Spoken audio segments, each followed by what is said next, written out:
Hello, and welcome to Module 3 of the second course of SEL for Students, A Path to Social Emotional Well-Being.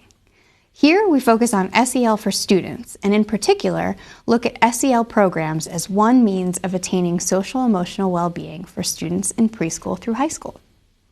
Here in this third module, we focus on social emotional learning programs. We identify 4 ways to distinguish the different SEL programs. First is scope, or the breadth of SEL information.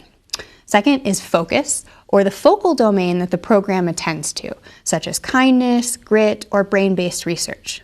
Third is audience, or who the program is directed towards. Fourth is the pedagogical approach, or how the program is integrated into the existing academic curriculum. Additionally, we examine general characteristics of effective programs and practices in SEL. In looking at characteristics of effective programs and identifying the ways in which programs differ, we hope you will be able to evaluate and compare SEL programs.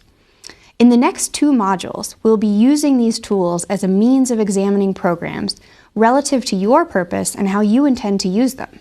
This introduction is a bit shorter than our first 2 modules, largely because I'm the speaker in both of the 2 content videos.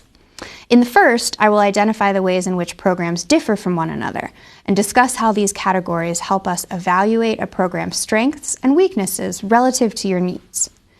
In this video, listen for the 4 realms or categories and the range of approaches within each of these categories. In the second video, I describe the general characteristics of effective programs, which we use as a tool for comparing and evaluating programs. In the next 2 modules, we will break down these general characteristics further, identifying how effective programs differ across elementary and secondary schools. The reading for this week is the first 16 pages of a 2012 report by Jones and Bouffard.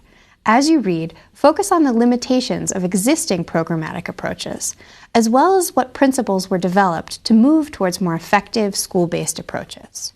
Finally, attend to the approaches identified for integrating SEL into daily classroom practice.